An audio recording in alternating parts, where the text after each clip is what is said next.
Louis XIII, Louis XIV, Louis XV. Avec La Nuit des Rois de Jordi Savall, c'est Versailles en musique.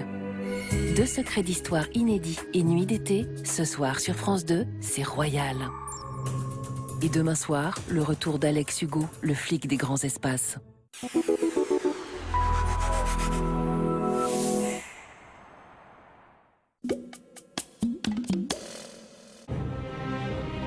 Pendant la préparation de ce 2e direct de la saison, notre équipe a fait la connaissance de familles qui, malgré les difficultés, n'ont jamais baissé les bras.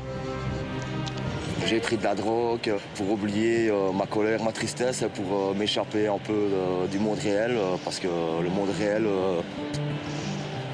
me fait souffrir. Oui. Dans des situations comme ça, on ne veut pas y croire, je crois. Aujourd'hui, nous allons vous les présenter. Leur histoire de famille, ils vont la partager sur notre plateau pour lever le tabou.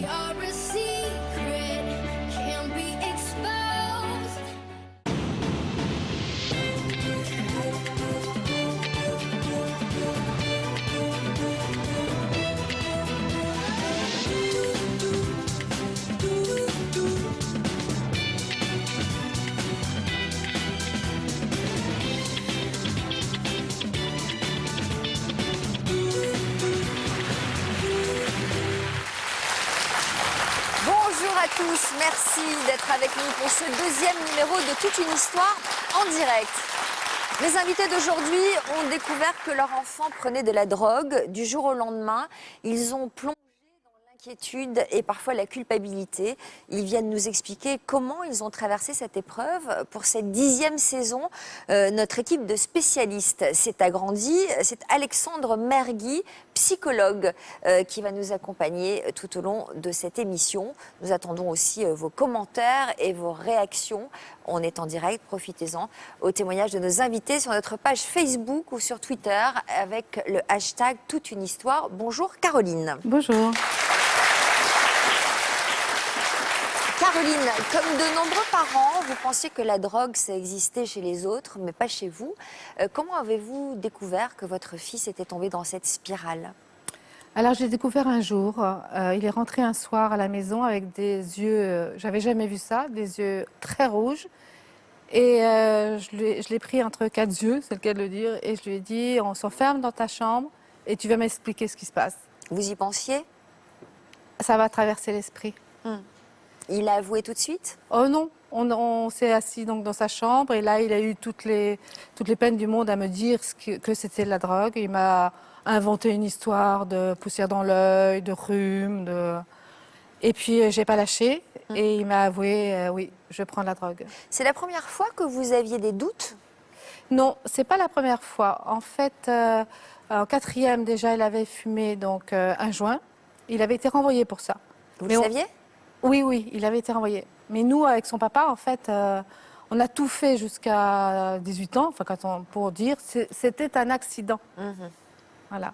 Alors, votre fils vous a alors appris, ce jour-là, quand vous l'avez un peu cuisiné, qu'il était addict depuis l'âge de 14 ans. Qu'est-ce qui s'est passé dans votre tête au moment où vous avez compris qu'il était addict depuis plusieurs années? En fait, c'est un tsunami qui arrive. C'est quelque chose dont on ne s'attend pas. Et en fait, petit à petit, après ce tsunami, c'est quelque chose qui prend en fait au cœur et on se dit mais non, pas lui, pas dans notre famille. C'est pas possible quoi. C'est quelque chose qui. Comment je n'ai rien vu? Oui, comment je n'ai rien vu? C'est pas possible que ça m'arrive à moi. Non. Je me suis toujours occupée de mon fils, etc., Exactement. etc. Ça vient pas tout de suite ça. C'est vraiment d'abord une douleur et on se dit mais et en fait après il y a un petit film qui se passe dans notre esprit.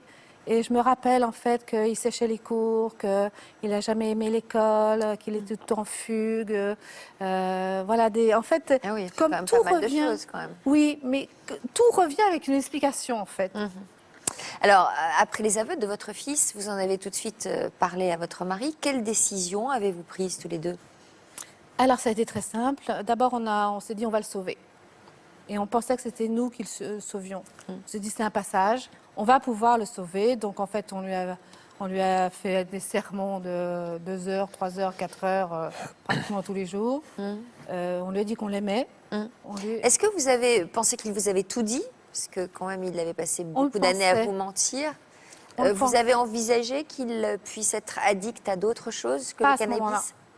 Pas à ce moment-là. En fait, ils ont une capacité de mensonge incroyable. Et en fait, nous, on est dans ce mouvement-là et en fait, on les croit. On est comme captés par ce qu'ils nous disent. Donc vous êtes dit, il ne doit pas être addict au point qu'il ne puisse pas s'en sortir tout Ouais, seul. On va exact. l'aider et ce On sera va le sauver. suffisant. Ça sera Donc suffisant. des sermons tous les jours. Oui, privé de sortie, privé des punitions, en fait. Plus d'argent de poche. Je me souviens plus très bien, mais enfin, Comment il réagissait à ces punitions? docile. Voilà, docile. Docile. Parce qu'en fait, il s'en fichait. Mais on l'a appris bien après, ça. Parce que la punition n'a pas suffi. Oh non. Ah non, mais rien n'a suffi là. Rien n'a suffi. En fait, ça a été à partir du moment où en fait, il nous l'a annoncé, c'était comme une libération pour lui et ça a été en crescendo en fait. Et là, ça a été 4 ans d'enfer en fait, à partir de ce moment-là. Donc ça a empiré, Ça a empiré. il a fugué, il a continué à prendre de la Voilà. drogue, Il a continué à prendre la pas drogue. que du cannabis. Non, pas que du cannabis. Qu'est-ce qu'il prenait aussi? Il a pris de l'ecstasy, du LSD, de la cocaïne. Mais il ne nous l'a pas dit, ça, je vous le dis maintenant. Il a eu son bac? Il n'a pas eu son bac.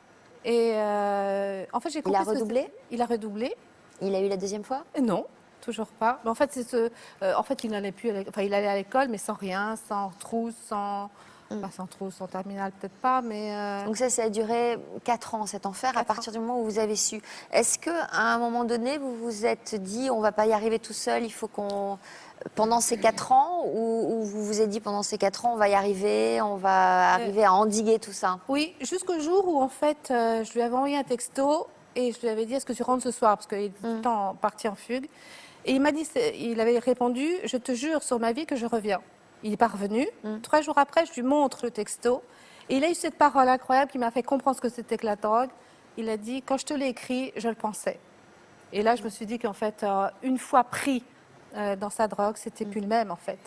Alexandre Mergui, bonjour, bienvenue dans notre équipe. On le dit souvent dans cette émission, on le sait, l'adolescence est un âge compliqué où les enfants commencent à mettre leurs parents à distance. Quelle est la meilleure attitude à adopter face à un adolescent dépendant? Souvent, les parents tombent des nues en se disant ça ne peut pas arriver chez nous, on est les parents parfaits.